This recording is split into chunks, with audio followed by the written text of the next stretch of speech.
enjoyed, and thanks for being on the first podcast of Mind Your Business, All right, presented sounds by the good. Financial Center. And today we're going to sit up and we're going to talk about the importance of small businesses, construction, being bonded Sure. and being bondable.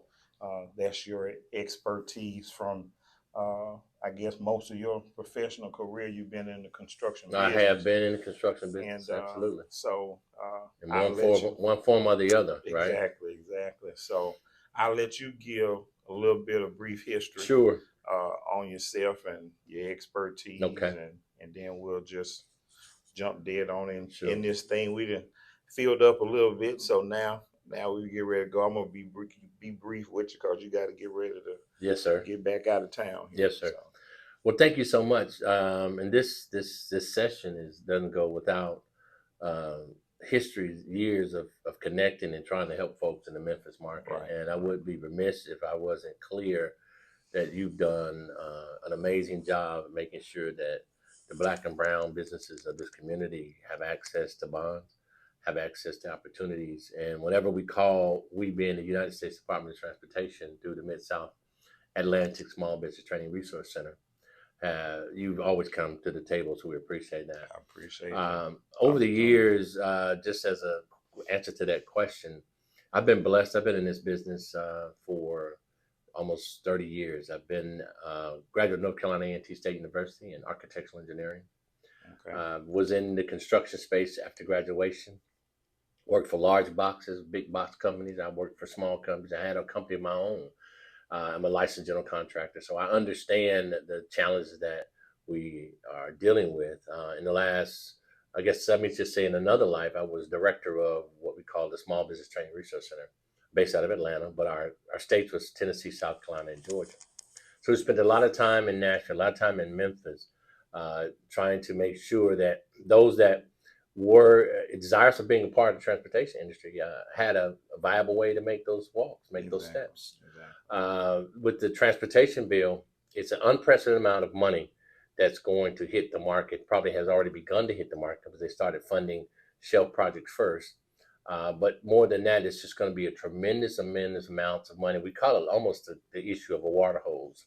Yeah. It's so much money, and the small businesses of this region and of this nation have to be able to be prepared for that opportunity. Now, what does that mean? From a bonding perspective, when we talk about our bonding program, we talk about being bondable. We talk about what does that mean from a context of a business that you run a very tight ship. Yeah. You run a tight ship, you understand the business and things that are necessary, let me say it that way, to make a business successful. Those being, managing the cost, managing the schedule, managing the budget. But it's more than that. Most people think bonding is this evil empire. Correct. That the majority world set up to make the small Black and brown business subservient, but it's not. Right. It's not. Right. Bonding industry is necessary. Bondable contractors are very successful because to get a bond, to keep a bond, that implies that success is a part of that DNA and that culture. Correct. But what we found in the market more times than not is the lack of the relationship to the bond market. One thing that I'll share with you today out there in the world of the video is that small businesses, Black and brown businesses, or whatever color you are, you need to be connected with someone who knows the bond market, someone who is intelligent enough in that space, has demonstrated success in that space to be able to navigate on your behalf the bond environment. As a business owner, you do not have time or the expertise to be able to do that. Just like you would hire an accountant, just like if you had a wall that had to be painted, you would hire a painter. You want to hire a bond expert to be able to engage in all the niceties and some of the things that aren't as nice to make sure that you have a bond. And most importantly, if you have a good credit score, you can get a bond. Let's be clear. It's not a financial instrument per se like that, but if you have that 800, 900 beacon any day of the week, twice on Sunday, you'll get a bond. Correct. But the question becomes, how do you get that bond the second time? How do you keep that bond? How do you grow that bond? And that's becoming a steward of your business, a proprietor in the context of construction, and the construction industry. So we want to make sure that for all of you that are out there, that you know, and some of you may be starting new. Some of you may be, wow, I'm just starting this construction thing. I like doing things. I like making money. I see people make money doing it.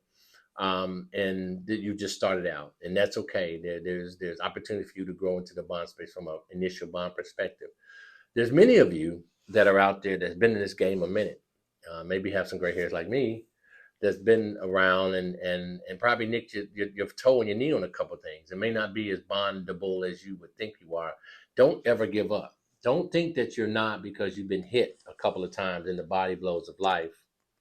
Make sure that you understand that with the right relationships and with the right, let me say, new attitude, if you will, that you can be in that bondable space in a very short order. I wish it would. This also was a point. Many companies now, because there's so many companies that are challenged in getting bonds, and municipalities need to have those bonds. Some of them must have by charter a certain amount of threshold of dollar they must have bonded. Contractors do the work. That they create other vehicles to get bonds. There's owner controlled insurance programs. There's contractor controlled insurance programs. Many of them are used in this market right here in the Memphis area. Um, if you do that, I mean, that's one access to the opportunities, but you never remove yourself from the opportunity to step up and be a bondable contractor by what?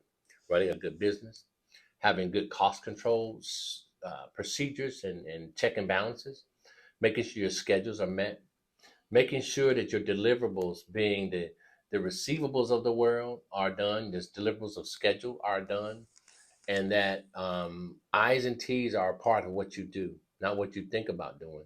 You've got to I's and T's this business. This is a very incremental business, the construction world that we live in. It's a penny game, if you will. My dad told me, you take care of the pennies, the dollar take care of themselves. Exactly. And the construction world is not unlike that. So all that being said, the being a bondable contractor, where you all should strive to be if you're in this business of construction. Of course, if you are in the brick and mortar side, so if you're supplying, services to the industry, or labor, or materials, in some cases equipment, maybe that maybe doesn't work for you. Maybe bonding is not where you want to be. But if you're going to be in the brick and mortar dealing with labor and schedules and dealing with HR issues and whatnot, then and some expectations of being able to be an owner of a business, which we hope that everybody aspires to be, then bonding would be for you. And no better place to get the bonding for Mr. Ron and his team to be able to part the Red Seas of the bonding paperwork. And being able to do that. But long question, long answer. I'm That's sorry. a long question, Yeah, but yeah, it yeah. was intricate enough, because what I'm wanting to have as part of the discussion today, a lot of business owners that I've run into initially don't see the benefit of being bonded.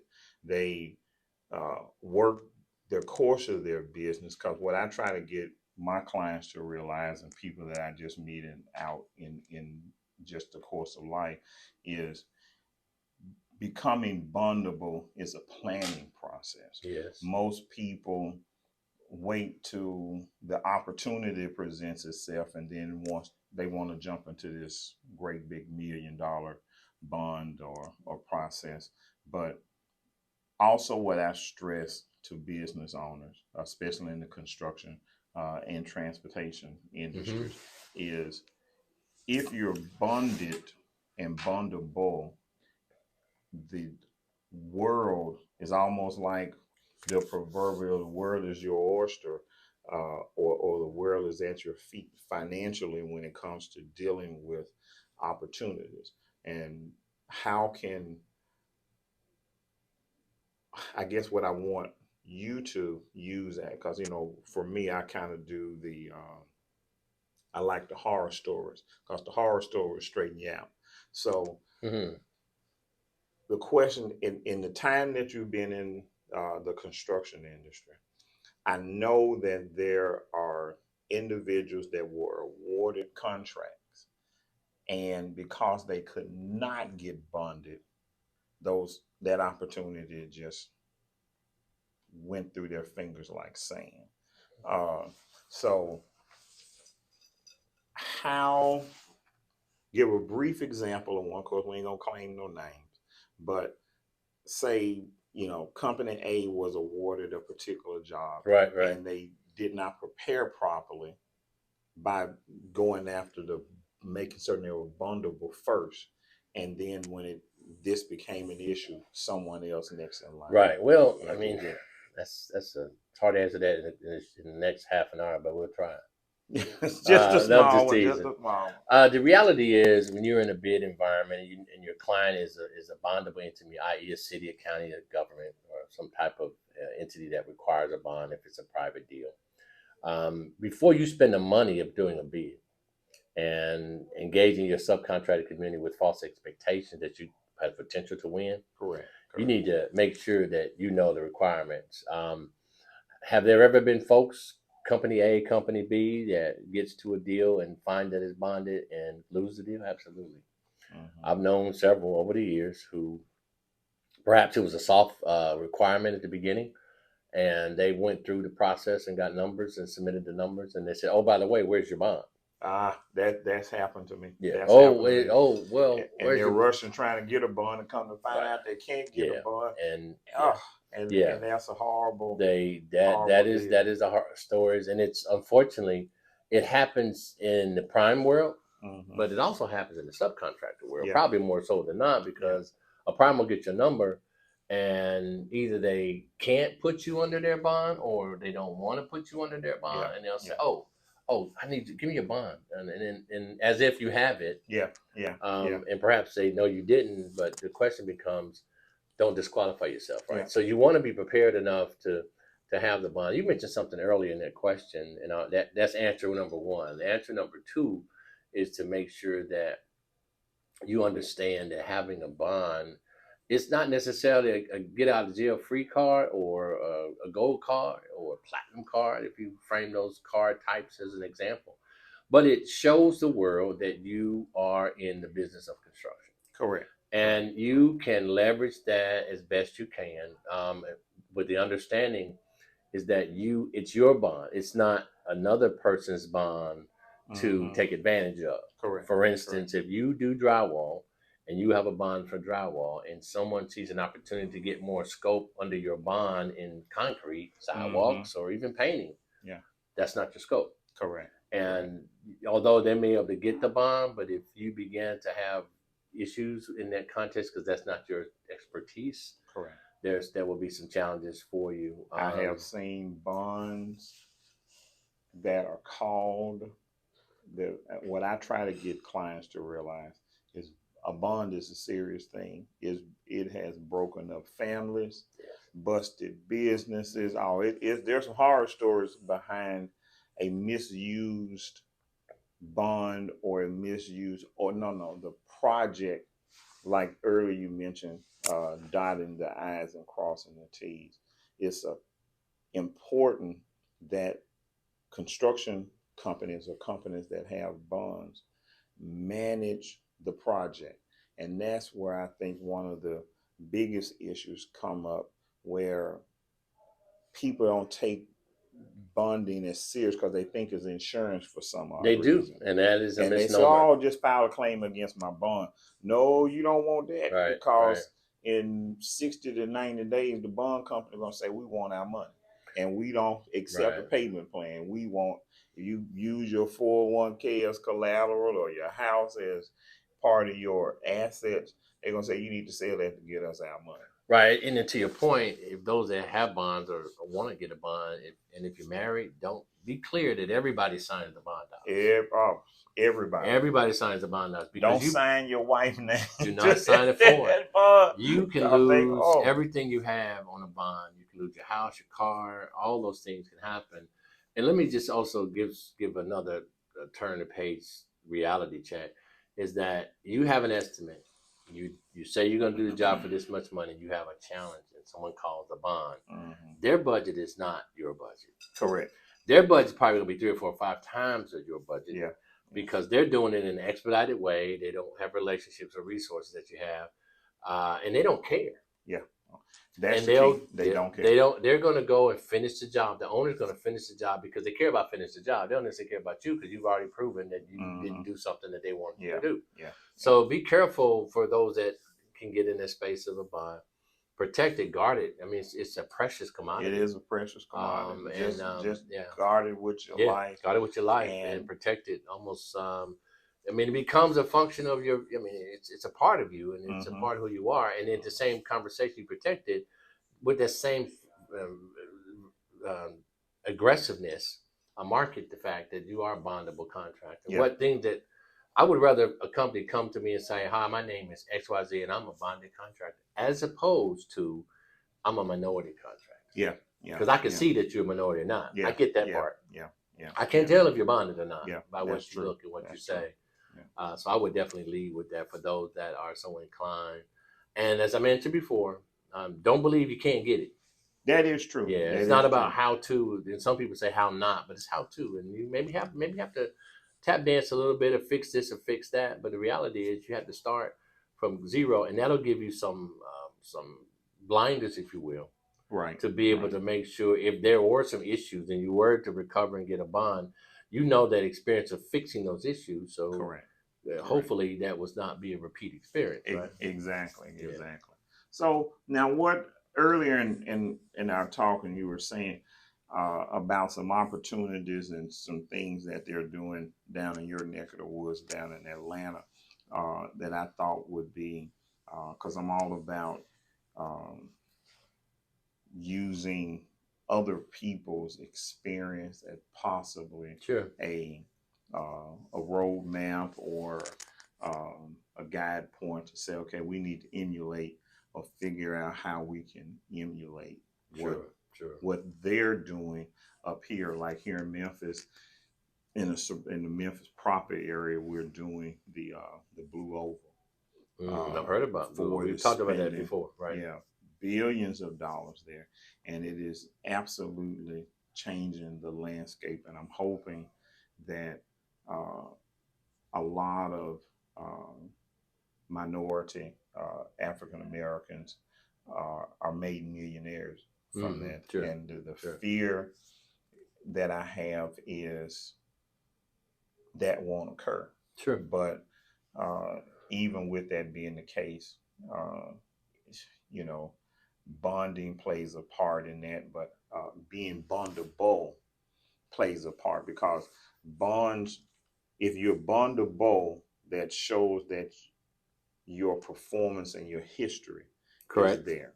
And that's one of the things that people, you know, that's the ancillary, or that's the outside thing that companies say, okay, well, if you're able to get a bond, that means you've shown the experience that you can start a job, you can manage the job and finish the job on time, in order. Everything is where it needs to be. So again, with different projects going on in different parts of the world, maybe different places or this particular place can take that as an example. Yeah, and there's a couple that, you know, obviously, you know, I have a rich history at the airport in Atlanta as a contractor and as a agent of a large PM team.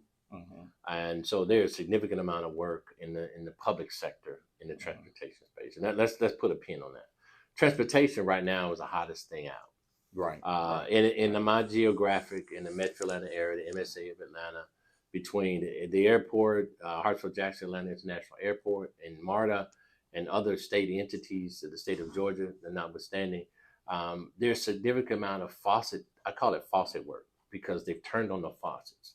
And projects are being funded. In Alabama space, there's significant work. Projects are being funded at the airport and other areas. I mean, I remember years ago when we were doing the BP downtown. At the insurance building there, right? Universal Life. Universal Life. Yeah, I remember that. I heard the story. We did programs, bond education programs in the basement, and you helped us with that. And at that point, it was before pandemic. There was billions of dollars of work that was forecasted for the Memphis area.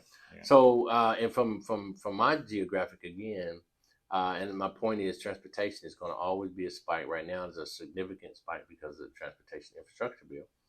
That because they, what was it, a couple of, how many hundreds of billions? Oh no, it can't even spend the money in, probably in the next 5. This is going to be the biggest money in my lifetime that I've seen happen across the country. And every silo, they talk about the pet project, you hear about the political positioning of that. Reality is the money's going to get spent. It's going to be rail work, it's going to be road work, it's going to be airport work, it's going to be in some cases new rest stops, anything you can envision. And most people think that temporary construction or vertical construction is not a part of the highway work. What's temporary? If you got to do temporary barricades or temporary facilities to support a road project or support some, that's all a part of the deal. And I call it vertical and horizontal. Maybe that's make it live a little bit closer for you. But vertical and horizontal work, some people think that vertical work is not a part of the transportation bill. And it's just man, there's so many pieces of vertical work. From rest stops to terminals to stations. About a rest stop being part of. Oh, absolutely. That's part of transportation. You're right. And they're small projects and are not small in as much, but they're broken into pieces and puzzles, and many of them are dated and they have to be upgraded. And some of them, they need more of them, with the roads being, some new roads being, I guess there's new roads in this geographic as well as in ours. That they have to do. And I've seen that be a tool for transportation agencies to engage the small and minority business community because of the size it is. And it's not schedule driven, but it's not a forever project, but it's something that they can put in play and let small businesses engage it. Even so from the transportation, I mean, trucking and I was about to go there. Right, I was about to go trucking and construction. All of that, and there's 2-3 things, right? You got the brick and mortar, that's construction. And you've got the transportation, that's logistics, right? You got to haul this and haul that. But then you have professional services, right? You've got design, you got architects, you got engineers. All of those things may not be a bondable company per se. Logistics may not be bonded in the traditional sense of PNP bond, right? But there's still opportunity. And I would challenge all of you out there, even if you're not in the construction space, brick and mortar side, if you study the bond metrics and study the reasons and why and the things that they check, you'll see all the bond does for a company, besides giving them this gold card we talked about, was make them a better company. They have to have controls in place. They have to have measures in place. They have to have, even they want to know, a bond company, and you're a bond guy, they want to know what's your receivables, or why is receivable late? Why do you have backlog of money sitting on somebody else's desk when it's your money? Those kind of questions become really tough answers if you don't have a good answer for them, because there's no real reason why a bond would cease into 90 days. There's an invoice for receipts that much. You've got to be able to get your money with that. I mean, that's obvious, right? But when you have a bond, it's a function of, you got to do it not so much for your cash flow, because some companies are making so much money, they don't worry about those receivables because they know they're going to get them. But the bond would help them be more focused on that, in that context. So, but I hope that answers the question. But there's so many geographics, and quite frankly, even every city in this country is benefiting. Every state is benefiting from this transportation bill, and it's enormous amounts of cash. And my concern, if I had a concern about that, is that Black and brown businesses, small businesses, aren't in the position they need to be. Because folks have been following this bill that are prime companies, larger companies. They have larger resources, and they have business development forecasts for years in advance. So they know it's coming. They know when it's coming, and know when it's going to hit, and know what they have to do to get it. As opposed to some of us that's a smaller in the business, where you're dealing with, I got to pay my mortgage, I got to make the car note, I got to get my people paid.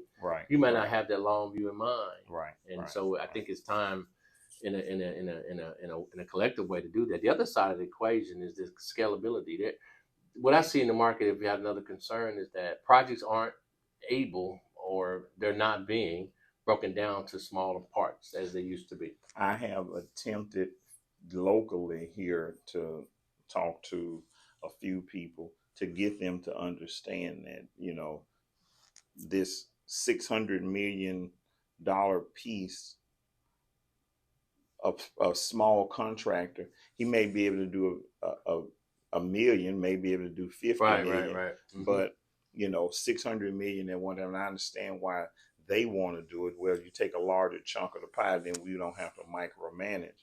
But at the same schedule, time, budget, all those things, and that from their lens, that makes sense. I get it. Yeah. But I'm trying to get them to understand, to be concerned about, if you're truly saying you want to make small businesses grow and viable, you have to do something other than provide lip service. So you know, and that's part of where I'm glad you mentioned that, because that is an important piece for the government entities. You know, you can't force it into a private owned company to break it up. But a government entity, if they are concerned about their tax paying base and their tax paying citizens, then they should say, well, we're not going to, okay, we'll take 100 million and set it off to the side, and we got this pool, and we're going to grow and let you play in this pool to get your from old Navy days, get your sea legs. And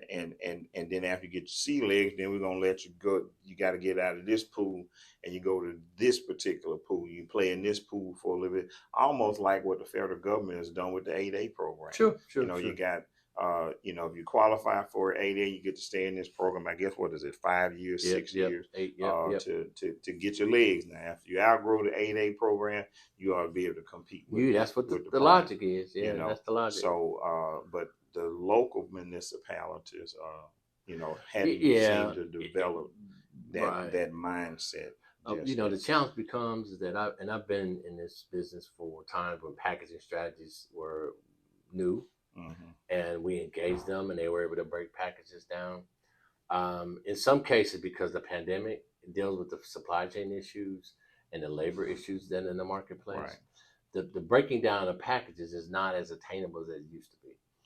So that becomes, and it's two-edged sword, right? One, the supply chain, as I mentioned, the labor, as I mentioned, but the other side is that schedule, right? Owners got to get it done, and they don't want to take the time it takes, because it does make the schedule longer because you have more moving parts, and there's a risk issue that addresses that. But all that being said, now is the time I do believe with strong feelings about making sure that the Black and brown business of this country understand that it's a time when we need to get together and partner more. Yes. You know, we need to partner as businesses because then they become more viable, they become more competitive, and they have to, because if you look at the majority firms, many of them joint venture all the time. I mean, it's a function, because as a bond person, a bond, if a big company has a big project, they don't want all their bond on one project. Let's spread the risk. So small and Black and brown and small business of this country should figure out a way, if they haven't already, to be able to partner on strategic ways. Maybe not a joint venture, maybe there's not ownership, but the strategic partnerships where they can go and get the work done. And they have the cash flow and the material management and the labor management issues that can really get after it, and in a way that, you know, they can be profitable. And then that's the key. So my point is, I think in these days, and it's fast forward after the pandemic and everything else that's dealing with it, and the money, we got a crazy world right now. We got a gazillion about $1 hitting the market, and we have a pandemic that we're dealing with.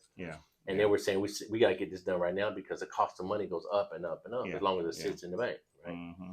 So I think there's some opportunity for firms to, and like we probably haven't done in the past, create some creative partnerships so they can be more competitive from a capacity perspective. Now, we can have this conversation all day long at a later time, but I've always thought that from the Black and brown perspective, joint ventures or partnerships requires transparency all day long. And so on the surface, Ronald's all polished and he's doing good. But if we joint venture, you got to show I got to show you all of my warts. And I don't want to show you all of my warts, because on the surface, You say Ronald's published when it's nice. I mean, nice and polished when it's nice.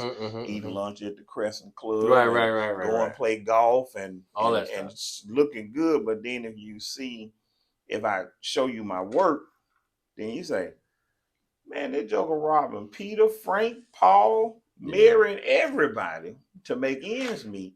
Yeah. But I think if we can get business owners, and you don't have to joint venture with certain people, you say, okay, well, I'm willing to be transparent to show Hebrew my wars because there's a bigger absolutely vision here that we're going after. So if Hebrew can see my warts, and then don't go out and tell everybody that I got all of these warts, we all can make some money and bring value to this thing. So I think and maybe we haven't developed a strong enough contract because everybody got warts, black, white, Indian. Yeah, they do. So they do. I think what keeps the other team warts hid is, along with the partnership, we got NDA.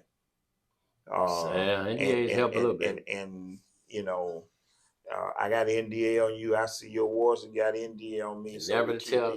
Keep right. And so now we just gonna keep this thing a secret and let's move on and make this money. But there has to be something that's going to give us the comfort of working together. Right, that's true. It's you, and, like and you that's business really people, you know, that's true.